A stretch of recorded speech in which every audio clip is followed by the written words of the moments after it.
Good morning. Welcome to the Fun Side of Business podcasts. I am one of your hosts, Nick Hampton. And I'm the other one, Gem Addison. Good morning, Gem. Morning, Nick. So who have we got today? Right, today we have something that's going to be new to us because we have honestly, hand on heart, never met this man until he reached out to us and said, I think I'd be really good on the podcast. Or actually, we had someone else saying, you definitely need to get this guy on there. Mm-hmm. Without further ado, we're going to introduce Andy Hayward from Hayward Miller. Yay!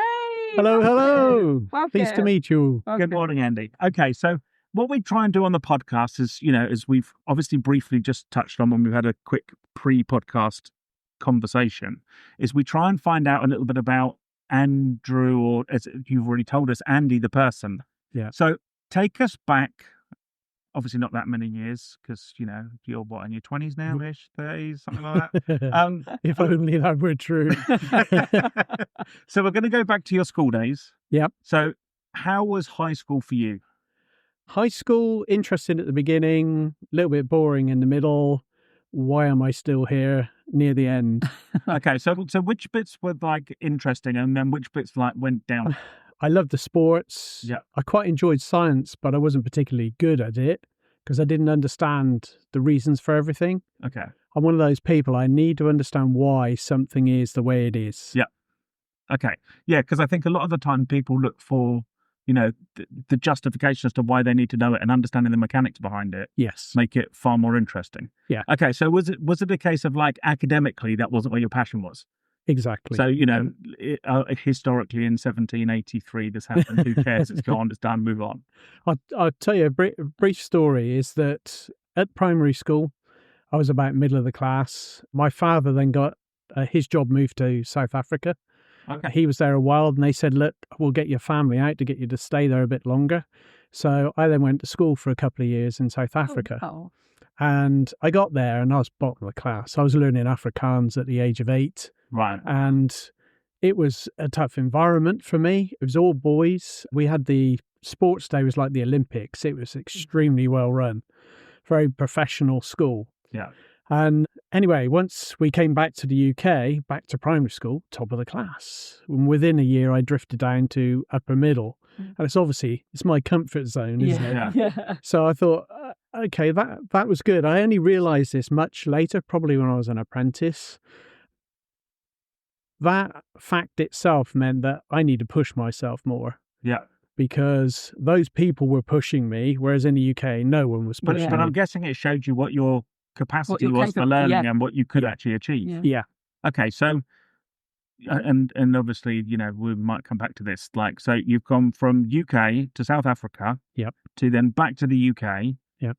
You've now left high school. I mean, good results, bad results? Medium. Okay.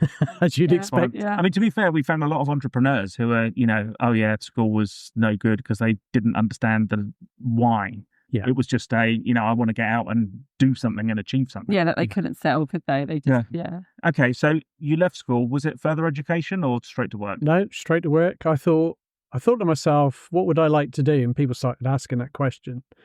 And I thought, well, I'd like to be a gamekeeper because I love being outside. Me and my mates, we used to jump on our bikes 30 odd miles a day out in the countryside without even thinking about it. So that was natural to me. I did suggest the army. My mum said no. Okay. All right. So did you actually manage to get into gamekeeping, or was it just a passion? No. We arranged work experience, but I realised what they earned, the hours they worked. They deserve every it's penny. Definitely passionate. Long hours. Yeah. And I realised there's obviously something in me. Bear in mind, I'd had 3 paper rounds. I worked in a petrol station serving fuel, as we did back in those days. Yeah. I did some demolition, all outside of school. So I wanted to earn money, and that wasn't the way to do it. So I still didn't know what I wanted to do. I love that you worked it out from a young age. This isn't going to get me what I want. Yeah, look, honestly, I've blown up buildings and I'm doing far better than I'm going to be on a gamekeeper. I was on the drive of my mum and dad's house and I bought myself a moped. I wasn't old enough to ride it. And I thought, well, there's nothing else to do. So I took it apart on the drive just to see how it worked. Guy up the road saw me doing this, had a brief chat with me, and that was the end of that. I hardly ever spoke to him. And then one day he said to my dad, has he got a job? Does he know what he wants to do? You might want to tell him to apply for this apprenticeship. And so I did. I got the job. and the company was family owned, quickly bought out by Honeywell, Aerospace and Defence. Okay, so what was the company as it originally was before it got taken over? Leafield Engineering. Okay, so it's an engineering It's like firm. engineering, Yes. mechanic. Okay. Okay. So hold on. So everyone nowadays is I have to go and do GCSEs and then A levels and degrees and what have you to get into engineering. Yeah. You, on the other hand, just sat in your drive, took apart a moped that you probably shouldn't have owned because you weren't old enough to have it. And then Right. someone gave him a And then job. someone's just gone, come and be an engineer for us. Yeah. Yeah. Wow. That was Okay. an instrumental part of me getting that job as Yeah. well. Okay. Wow. So what was like the job when it came in? And like, obviously as an apprentice, I'm guessing. Yeah, it was the first thing they did. I thought I'd had enough of school. The first thing they did is they sent me off to college for a year, Oh, God. but they paid me to do it. Oh, okay. That's not as bad, though. No, It's So more you- motivation, right? Yeah. Someone's paying- You're chasing that money still. I was motivated. Yeah. The company was much more than just a general engineering company. It worked on electronics, electrical, electromechanical assemblies. It was lots of MOD work Mhm. Yeah. for lots of MOD top tier suppliers. Very good experience from a It very sounds- I mean, well this is a run. big firm, right? Yeah, there was 400 odd people there. For an apprentice, that's Yeah. huge. Yeah, it was. I worked in the machine shop, which was 52 people on machines and then the supporting staff Yeah. beyond that. But the apprenticeship itself, they put you through every department in the company. Me being me, whenever there's an opportunity to earn a bit of extra money at the weekend, Obviously. Yeah. I've No, surely not, Andy. yeah, I would do that. So I've built offices. I've done the electrics of a complete factory. Wow. Painted the car park. Okay. Real basic stuff to some quite You can good just stuff. imagine any That job. was- Do you yeah. know what? We can Yeah. ask Andy. Yeah, He'll hang on a do it. second. £100 cash. Andy's like, Yeah. yeah, I'm there. I'm there. Okay. So like, what was it? Like a 2-year YTS thing, or was it like... No, 4 years. Okay. And then, like, when you left, was it like to stay on? Because I guess if No, yeah, there was Honeywell took it over, Honeywell took it over. There was no difference other than that everything, we were all given a uniform. Yeah. We had one before, but it was a very strict uniform. We had these benches that we used to make as a part of our first year apprenticeship. When we weren't at college, we were back at work. And we would build these benches on wheels that we could put all our tools in, hang our drawings from. And Honeywell took a look at those and said, no, we're getting you all snap-on everything. okay, right, yeah, And wow. Game changer. Yeah, it was. I missed my old cart, as we used to call them, but yeah, totally different company in that sense. Very professional, Honeywell. They considered us a small town, but we were a tiny village called Hawthorne out in the sticks of Wiltshire. okay, That's the accent, by the way. Yeah. I was going to ask later on whereabouts you grew up. Okay. Yeah, so Okay. it's good. okay. So you've done So- 4 years here, Yeah, or 4 years, or was it just like the 4 years was the apprenticeship and then you kept there? at the end of my apprenticeship, I was working in research and development. The project's finished in there. I moved into tool making. Okay, As the project's finished in there, they didn't need my help. I then went back onto the shop floor and I was given a machine. And that meant I was going to be on that machine forever. Lovely machine. It was no CNC. It was all hand turned, but it was a high precision machine. yeah, And I liked making sort of 1 to 10, but any more than that, boring. yeah. And I was getting bored regularly. So I was making tools and things to hold the parts so I could speed up the way that they're made, which annoyed my foreman. He was a lovely guy called Brian Woodruff, absolutely brilliant guy. You were using the machine to basically make your job more efficient. Yeah. Yeah, and which is like, well, hang on a second, we don't Right. want you to make this other. I was using everybody else's machine to make myself more efficient and not the machine I was supposed to be on. Terrible. Okay, so that kind of desire and creative, when you're talking about education and you're saying I didn't like it because I didn't know how it worked, Yeah. that obviously was something where you didn't understand the reason behind. Yes. This obviously is why you had this passion for engineering and being able to clearly flourish in that environment. Yeah. Except when they gave you one machine and just said stay on Yeah. that machine. Stay on this one Don't machine. restrict me. Give me the whole machine shop. I need my wings. Yeah. Yeah. Okay, so at this point, was it a case of you got disgruntled sitting on one machine? Or? No, I just thought, I don't know what I'm going to do. I definitely didn't see myself doing that for the rest of my life, but I just cracked on and did my job. Yeah. Anything in addition, obviously, I would do. Yeah. But part of my apprenticeship took me into the procurement department. I did well in there. I bought a part of a project that I'd been working on in R&D to help them out because they were stuck. And I wish I could tell you about it, but I can't. The project itself then went through and we started manufacturing it. I went back to the shop floor. And later on, my foreman came to me and said, there's a job in Unit 3. It's on the notes board. You want to apply for it? I said, okay. And I thought, what's that all about?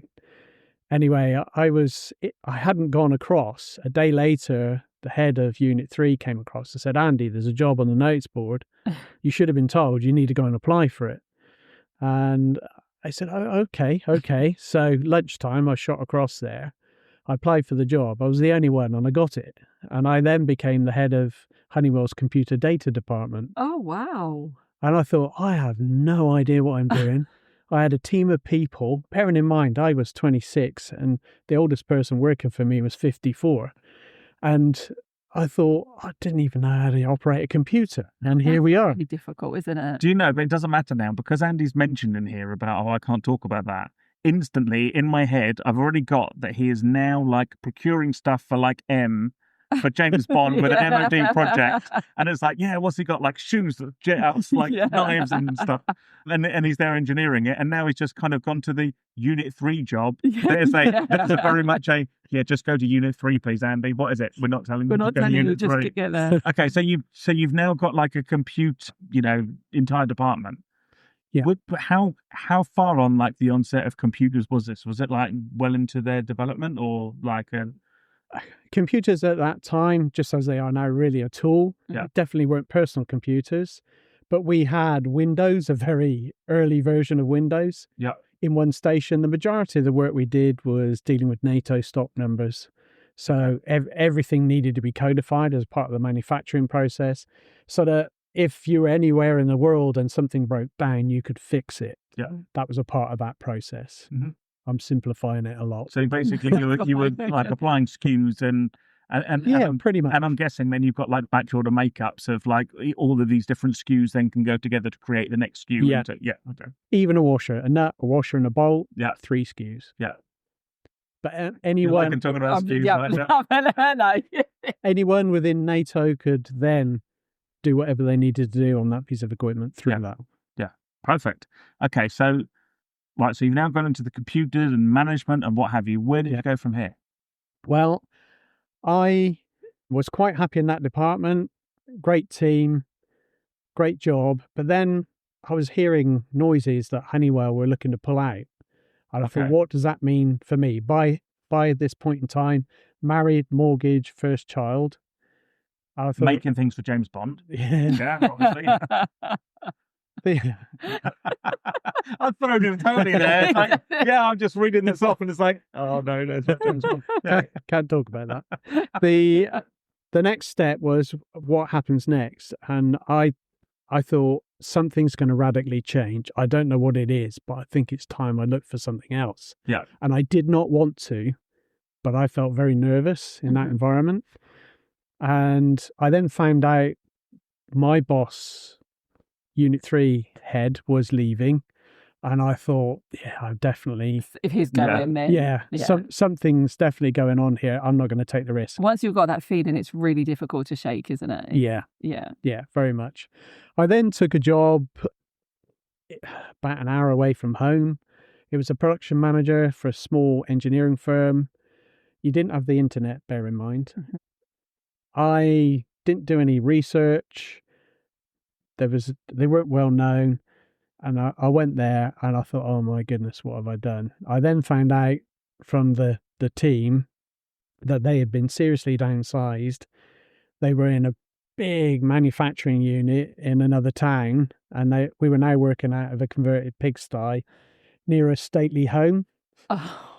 And I just thought, this isn't good. I've literally gone from NATO and James Bond, and now I'm at a pig. To a big sty. It was, of course, I went to the Stately Home for the interview. Yeah. That creates a precedent there. Yeah. And they were talking about what they wanted to achieve, where we were going. They wanted research and development and all the rest of it. So they're ringing all the bells that I had. And I thought, great. I look forward to I can this. make my mark on this place. Absolutely right. Yeah. So as I was driving to and back, I thought to myself, this isn't good. I was listening to the radio and there was an advert on there for a procurement job.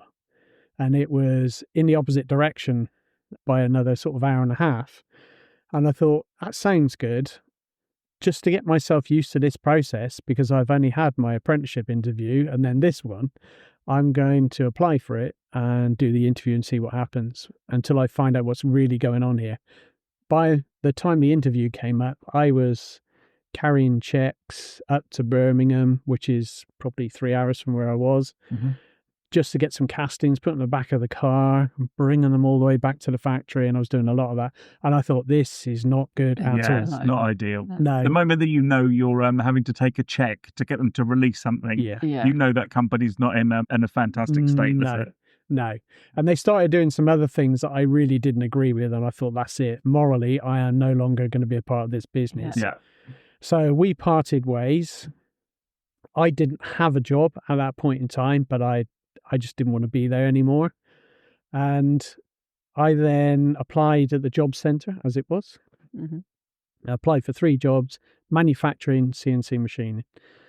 I was offered by the following Tuesday, that was a Friday, following Tuesday, I'd been offered a foreman's job, a Formula One company, or manufacturing company for Formula One. And then I was making my mind up because I was going to take it. And that evening I was phoned by the company in Swindon and they said, can you come to an interview tomorrow? So I did. And the company in Swindon offered me the job there and then. Oh, wow. And I just, well, I'm going to take it because it gets me out of where I was into something more and I'll learn more. But it was procurement.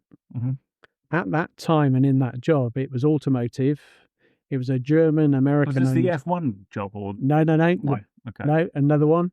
We were making hydraulic pumps for power takeoff on tractors, predominantly. Oh, wow. So it's automotive. We were making 10,500 to 11,500 pumps a week. Yeah. There was 500 people that worked in one factory, one unit.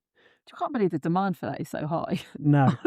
No, I'd not even realised these things existed prior to that point in time. How many pumps do these people need? Yeah. How many tractors? Because each pump goes on a JCB or a tractor.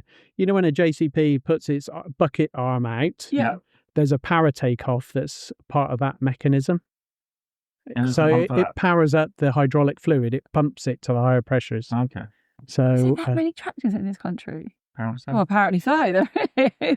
Hydraulic pump with power takeoff, I should state. Okay. Wow. Yeah. Okay. So crazy. But can I ask, who was the Formula One team? No, you can't. Okay. Moving on. I thought we are going to get the James Bond thing. No. Formula One team. No. Okay. You sign NDAs all your life. You got to live by them. We can just make one up. You just keep dropping Choose whomever you like. That's all right. We've got my James Bond. You just Okay. so yeah, James Bond. He lost you, and now so has Lewis Hamilton. McLaren. Right. Okay. There we go. Yeah. So all right. So on you go. So you're now making hydraulic pumps. I've got a question. Did you have any regret? Moving to that procurement one.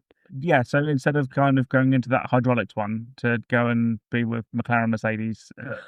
It wasn't that glorious. It was a company that manufactured for them. Okay. So it was actually making magnesium wheels, the wheels of the vehicles. Okay.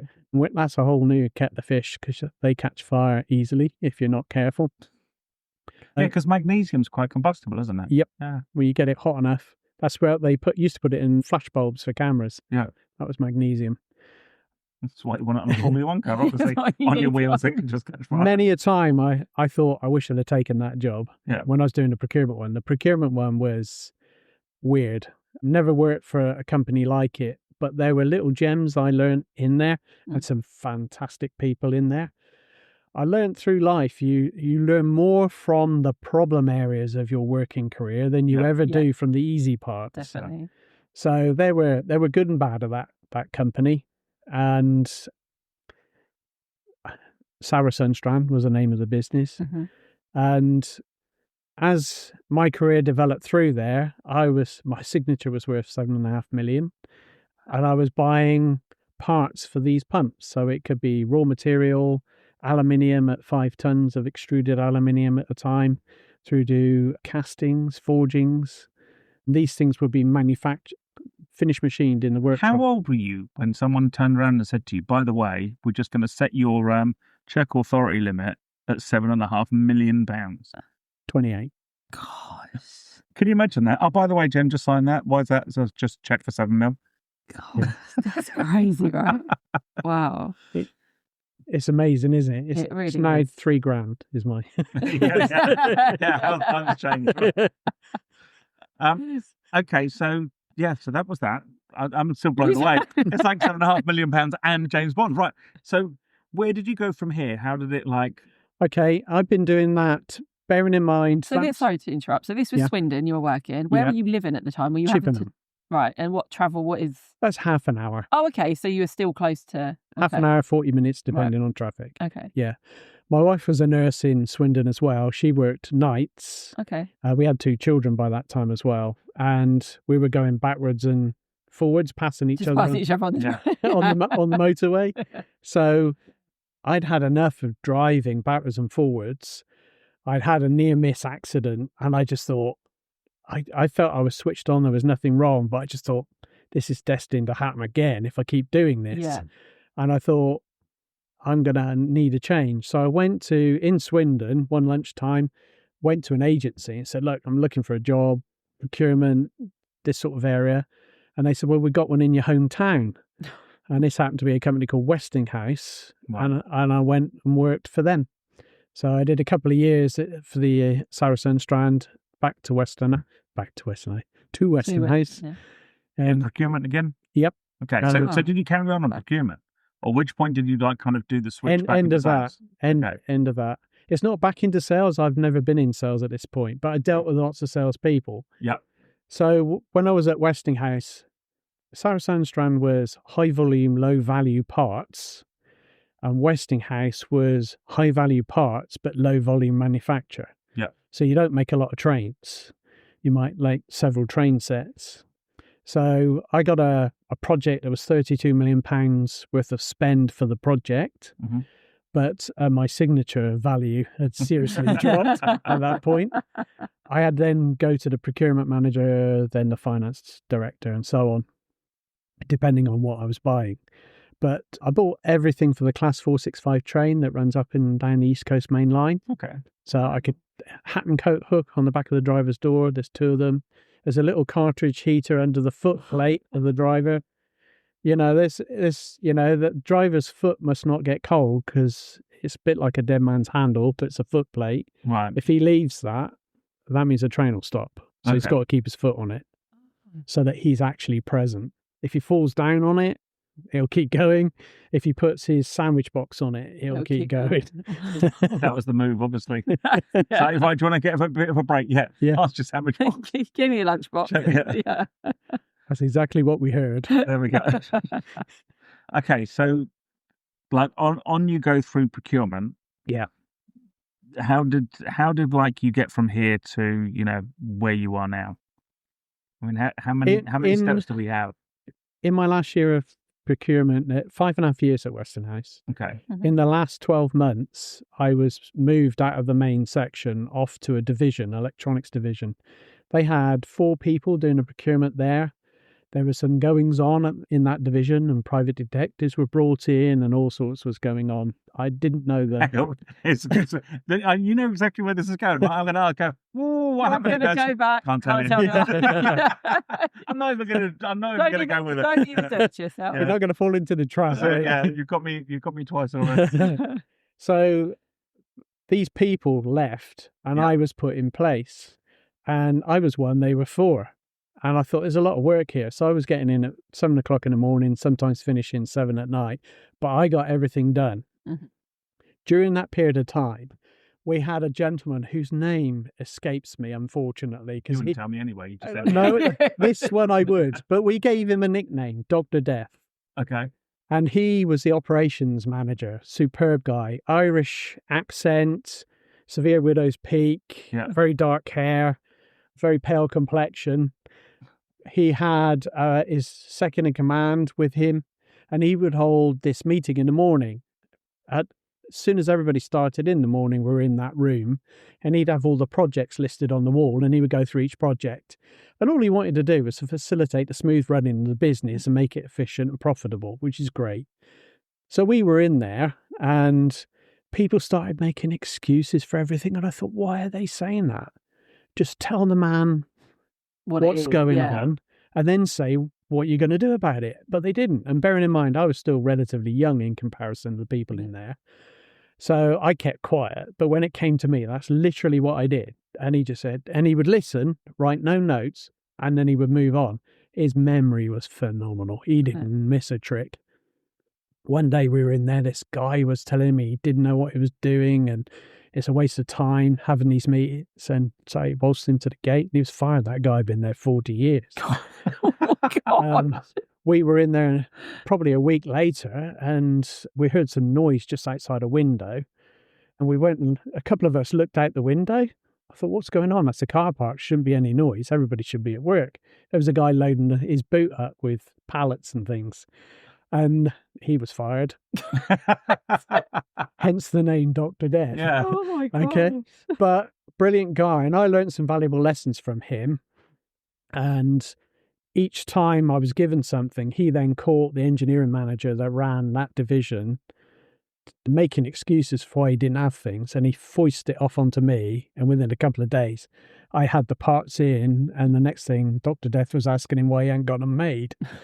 So it progressed like this, and I built up quite a good reputation with him. Well, that's good. Yeah, what I find it fortuitous. Yeah, the guy who fires everyone like every 3 minutes. Well, that's the guy you want to make your best friend, yeah. But I then continued working away. I managed to learn a lot more while I was there, which was great. My working hours reduced, made my wife a lot happier. And then I had a supplier who was actually giving him a bollocking at the time through quality of material supplied. And because he had not done some basic checks that he said he'd done on some fabricated parts. And he then started turning the conversation round once we got that bit out of the way, and he asked to meet me. And I said yes, and I thought, hang on a minute, what the hell have I just said yes to? I would go out and meet problematic people and try and get them manufacturing what we needed, but I didn't think it needed this. So anyway, I went. He then asked me to come back in an evening. I thought, this is definitely something else. But I have no clue what it is he's trying to say. I can't tell you what it was. This one I can. And I then met up with the managing director of another company. And I said, and then they offered me a job. And I said, I'm sorry, guys, what job are you offering me? Works manager. Yeah. What company? And they said, oh, it's a screen printing company in Calne. And it's just over the way. I bought it a little while ago, and we're growing, and we need now more people in it. And he then paid me some compliments and said, that's why you're here. Wow. So I thought, okay, thank you very much. It sounds very interesting. Yeah. Let me have a think about it. I'm definitely interested. Anyway, I accepted the job. I then let Westinghouse know. They then offered me the divisional manager's role of the air conditioning unit. When did they do this before? They were definitely trying to keep me in the company, but I thought, well, I've already agreed with these other guys, and I felt honor bound. Yeah. And I've done that a couple of times. So I thought, right, I'm going to leave. And then Dr. Death came the offer. I was just going to ask, where Dr. Death must make an appearance at some point. He came in big, broad grin. Am I allowed to swear on this? Yeah, okay, yeah. He said, you bastard, you bastard. And he was thumping the desk. And I stood up, and I was about to have a go.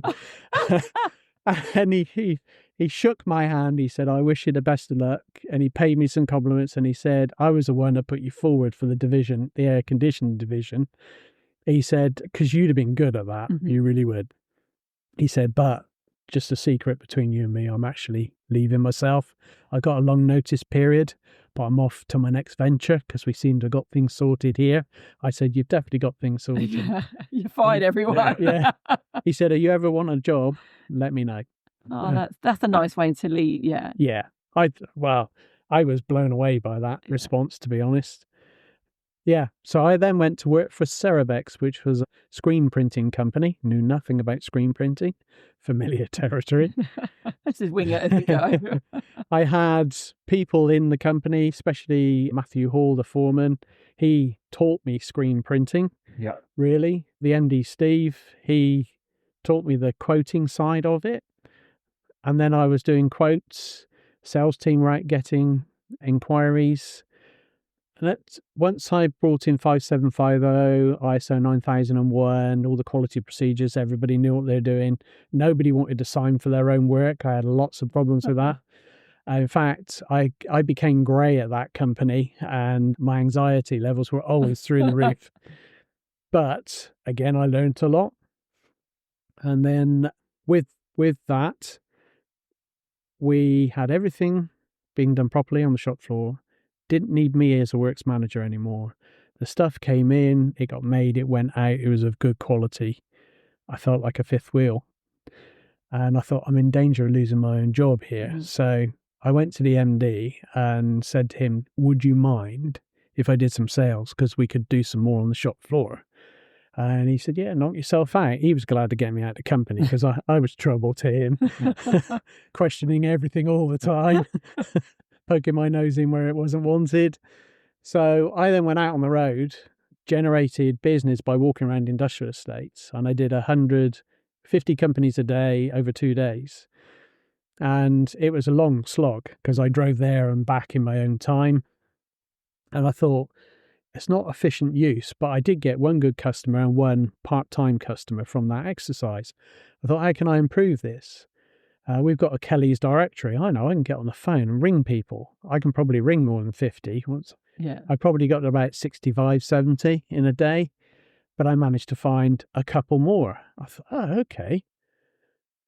I can be a bit more clever about this. What type of companies are we already dealing with and what are we doing? I started analysing everything. I then got a young lady in accounts to do some phone calls. She ended up, unfortunately, being very upset because I had just bulldozed into it and just said, there you go. I'll leave you on your own because you won't want me looking over your shoulder because I wouldn't want anyone doing that. But unfortunately, she didn't have a clue and she was young. Yeah. Yeah. And I pushed her. It's a bit overwhelming. Yeah. And I wholly blame myself for that. Yeah. Never did that again. But I lost a friend at that point in time. And I thought, okay, I'm going to do it myself. And that's what I did. But within 3 months, I was pulling in more than the sales team were. Wow. And it was that easy. When I went to see someone, I would give them the answers to their questions before they asked them because I answer the questions I would want asked. Mm-hmm. And I then built up a good rapport. So we picked up companies. We were already dealing with Motorola, but we dealt with them more. Nokia. There's a company called Westomatic Vending. They were a vending machine manufacturer. But I then suggested putting LEDs into the graphics on the front of their vending machines and touch switches. And they said, well, how can you do that? And what I hadn't told you is, in the meantime, my MD had thrown me this flexible circuit and said, you're an engineer, see if you can fix that. And it was actually for BT. Oh. And they were failing all over the place. And I stripped it apart. I rang loads of people, spoke to a professor in Essex University, learnt how the process should run and realised whoever made it hadn't followed process.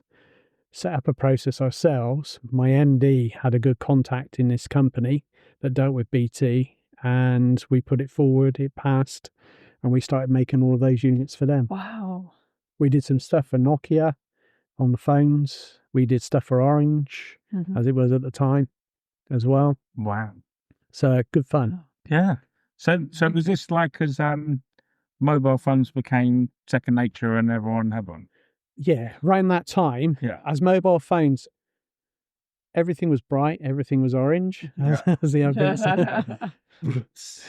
Yeah, it was that point in time, but people were upgrading phones. Yeah. Old phones were then being reconditioned So you polish the screens, you reprint some of the graphics because they've been worn out. You make them look matte again if you had to. So there's lots of things. We were just recycling phones, not the whole phone, just the printing graphics side. Mm-hmm.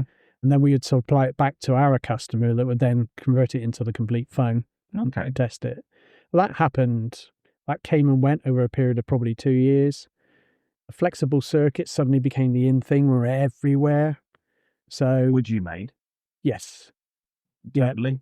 Yep, complete flexible circuit. We used a screen print process, and every time I reached a failure point, so if you're an open circuit, a piece of hair went across a print. If it's graphic, it wouldn't look nice. Do you know what? But I'm going to go back and tell my wife. I met the guy who, if it wasn't for him, they wouldn't have curved TVs nowadays. Yeah. I'm not responsible for the flexible circuit. Yeah, but guess what? That's what I'm claiming. No. He's claiming so much. Flexible circuits, yeah, Andy did that. I bet him. I know all about him. Okay, so someone else invented it, and they were being made in Asia. Yeah. But you fixed it. Not many people working in the UK on them. Okay. So you can say that. Yeah. For sure. Andy did. I met a guy who worked on it. He just did it. You could have counted the people working on it. China made it. It didn't work. Andy took it. It fixed it. Done. Exactly. That's how it works. We'll go with that. So was this where you then realised that actually what you now want to do is to build this business of being other people's, sales teams? No. Okay. The owner of the business set up another company making the flexible circuits. It's very successful, very profitable. And he then wanted to make me MD, and it already had an MD. And I thought there's going to be huge conflict here. And he's still not increased my wages, and I've made him loads, millions in being there. And I just thought, I got £100 bonus at Christmas, and so did by then I was in charge of the whole sales team. And I thought, I don't feel special. So I went to see him, and he said, Andy, I'll look after you. And I left it 6 months, nothing.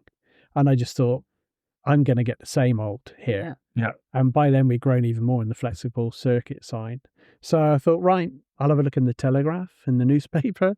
I applied for one job and I got it. I handed my notice in.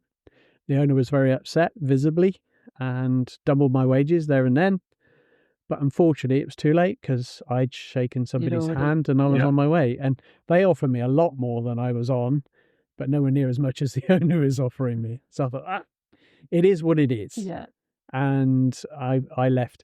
I became the business development manager for a group of engineering companies. Okay. But within this, one was aerospace engineering, one was land systems, oil and gas.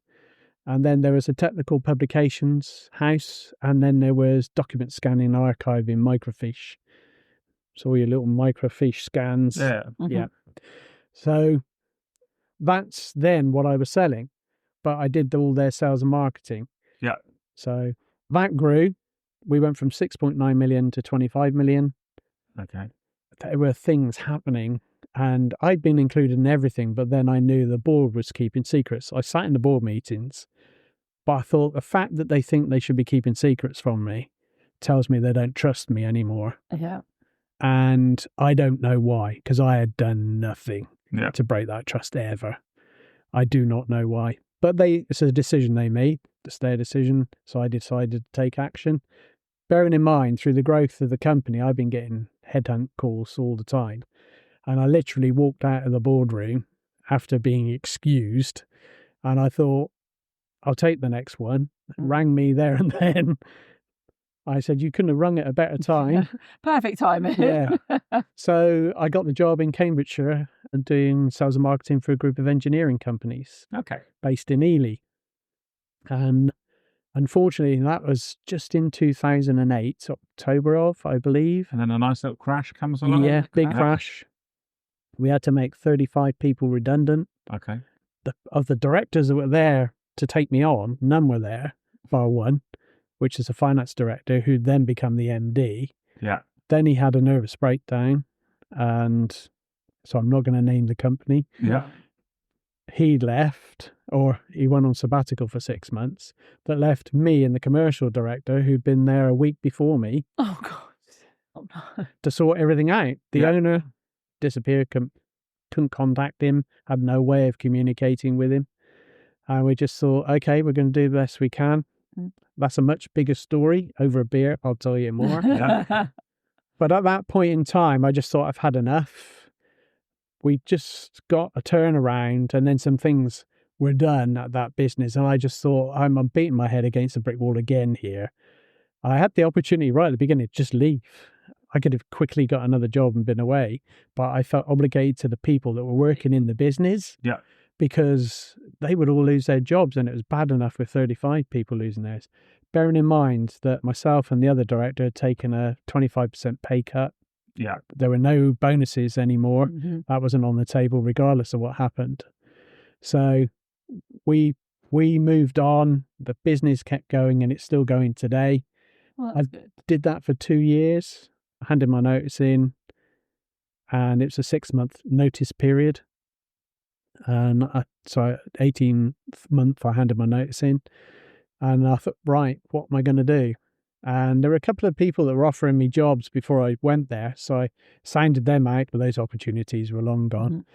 And I thought, right, what can I do now?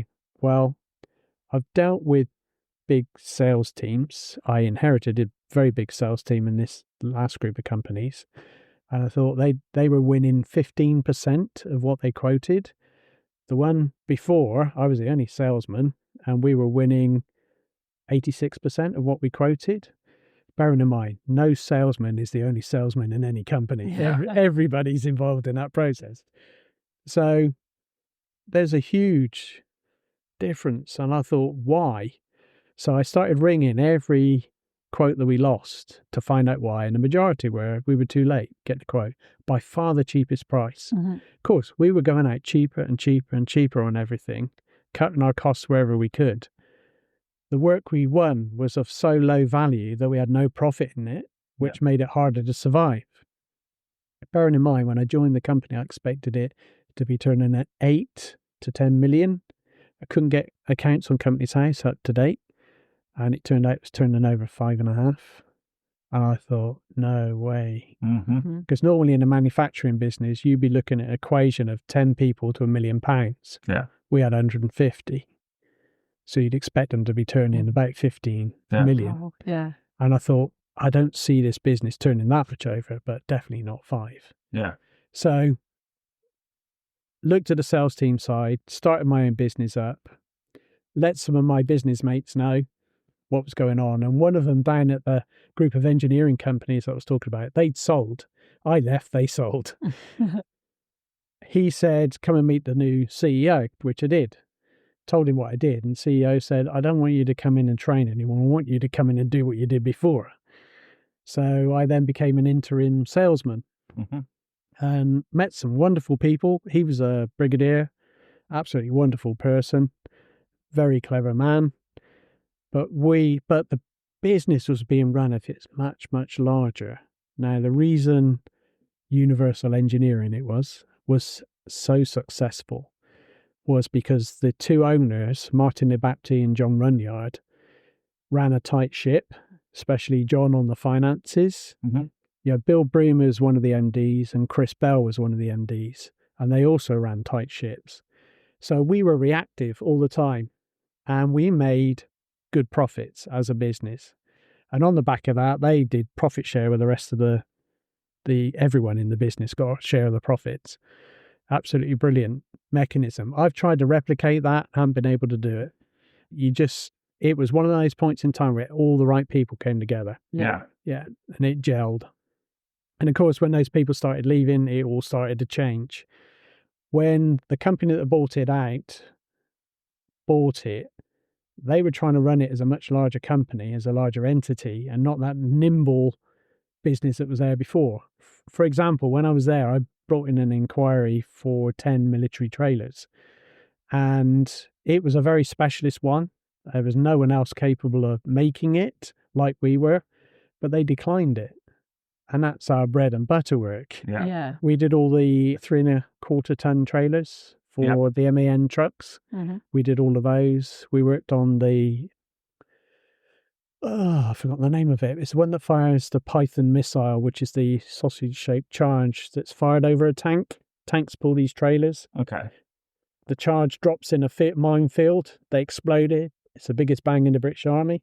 When that explodes, sets all the mines off, you can drive your tank through. Oh, wow. Okay. I'm not talking out of turn there. You can see that on YouTube. But we repair those trailers. So this is what we did all the time. And they turned it down. They got involved in bigger projects, but didn't follow through. And I just thought, this is all schoolboy stuff that's not being done here by people getting paid a lot more than me.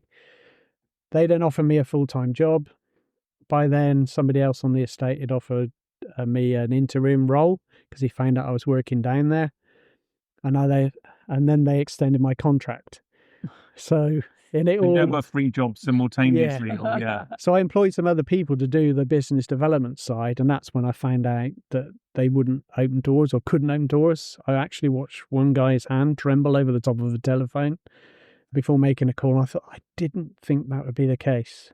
I definitely had anxiety the first few phone calls I made, but I thought, no, I'll do his phone calls. I'll make his appointments.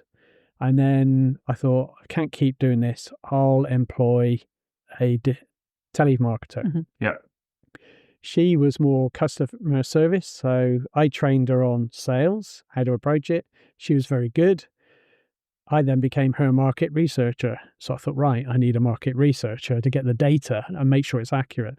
Because what we do at Hayward Miller is we target the right person in the right business. Yeah. So we qualify they're likely to have a need. We then try and identify that need. And if they don't have it, we take a step back. Mm-hmm. So that way you're not getting spam calls from us. And that's very important. And that is what I'd realised I had been doing on my own naturally anyway. Yeah. So we just built the business up from there. That's amazing. So how long have you been in business now? 15 years. 15 years. We just had our birthday, September. Wow. Happy birthday. Thank you. So I'm guessing that's the thing. You've now not only got the thing where you can go, now all the leads that you're getting, quality, exactly the right people, and the people with the need. Yes. Okay, how do you rate Jordan Belfort as a salesperson? Who? Jordan Belfort, Wolf of Wall Street.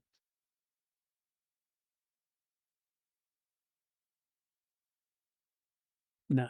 No. You've got to be happy with a sale after you've had a sale, because you want to get the next one, don't you? Yeah.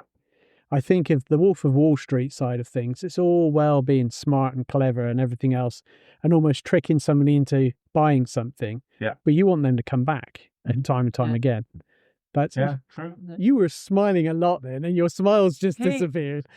You see eye contact. So it's one of those people that, I think it's because he was the person who taught people who couldn't sell how to sell.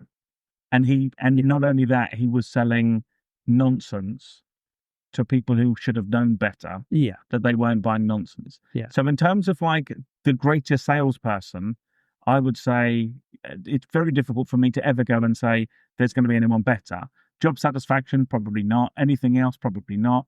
They got paid an awful lot of money to sell sand, Eskimos.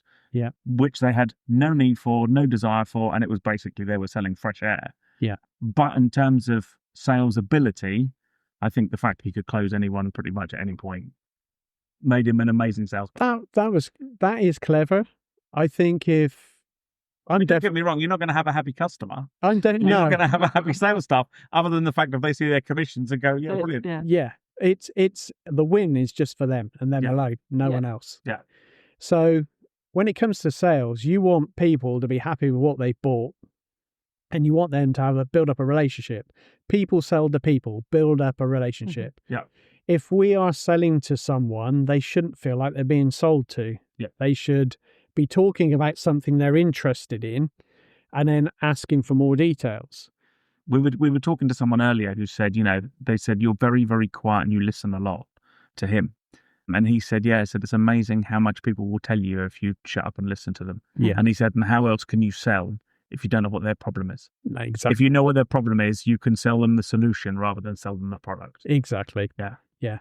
As a salesperson, you got to listen with 2 ears and speak with 1 mouth. Mm-hmm. Yeah. Yeah. And that's the ratio. Amazing. Yeah. Andy, thank you so much for coming on. Thank you so much, Andy. That was it's amazing. been fascinating to go through the world of engineering and, exactly where you got to where you are right now. Thank you very much. Amazing. Pleasure to meet you both. Thank you. Lovely. Thanks, Andy.